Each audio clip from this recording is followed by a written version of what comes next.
Gen's work is not only to prepare students for careers, but to form persons with character, faith, responsibility, and social awareness. Gen Z lives in a world shaped by environment, social, moral, and spiritual challenges.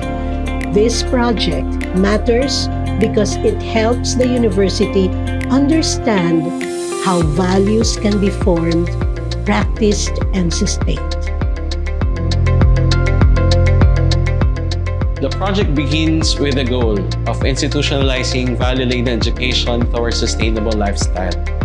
It follows through a very tedious process of research, module development, pilot testing, implementation to the classroom, implementation to the community, and eventually evaluation of the whole process.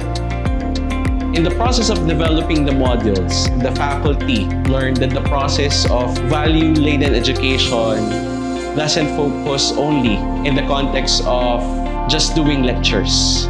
It highlights a co-construction process where students take part in the process of learning. In the UBCHEA project, we started it with research. What did we research on? We wanted to find out how Gen Z learners learn. So, my team interviewed Gen Z learners coming from the school and the community. And this is what we found out. Gen Z learners are pragmatic. They only believe what they see. And aside from being pragmatic, they are digitally competent and very independent. Gen Z learners are aware of what values they should imbibe. Let me just cite to you one example. I asked Gen Z learners, how do we maintain the cleanliness of our environment? Mom, we should make sure that we dispose less garbage. And then I asked them, how many of you are using motorcycle taxi? Almost all of them raised their hands. Then I asked them, do you use hairnet?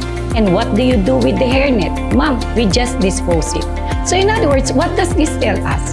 Gen Z learners are aware of the different values that they should imbibe, but they are not practicing these values. Again, as I told you, they are pragmatic. If their people in their environment are not practicing their values, then they also do not practice these values. So the next part of the research is, how would you learn? And again, this is what they told me.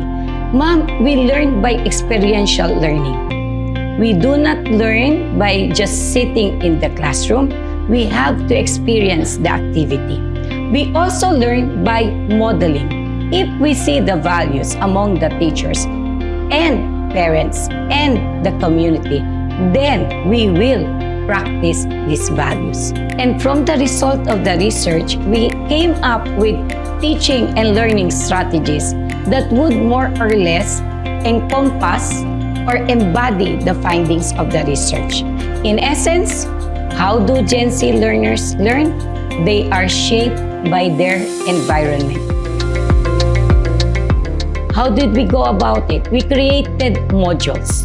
The modules were implemented to students and feedbacks were obtained from the students. The feedbacks were used to revise the modules. The critical part is it's not just feedbacking from the students.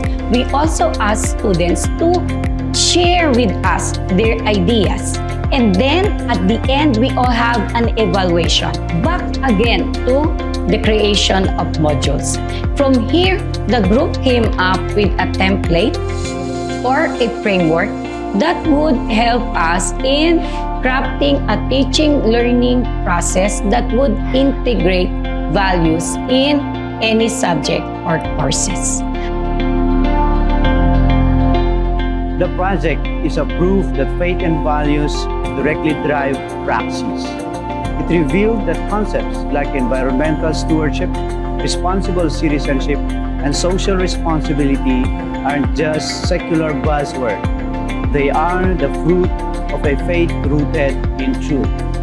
Our care for the communities and our environment is a manifestation of our deep understanding on social issues and how we value our relationship with God, our neighbor, and the rest of the creation.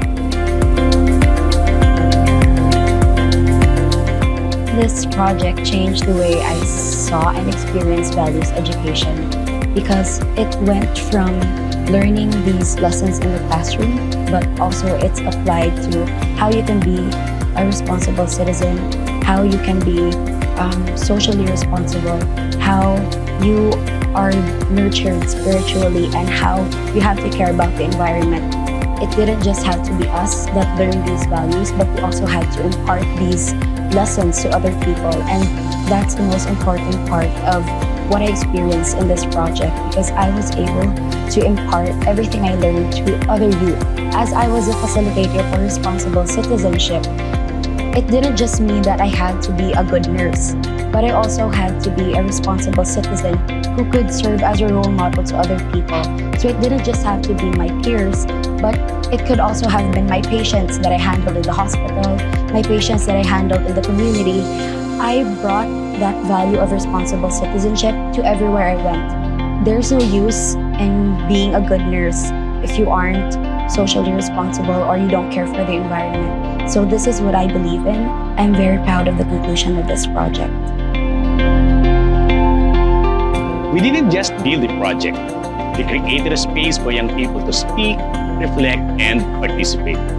It showed this new generation that core values are woven into daily life. Best of all, our community youth actively co-created the experience, making the learning deeply grounded and relevant. Trinity University of Asia, as the beneficiary of the program, can sustain its gain through what we call institutionalization.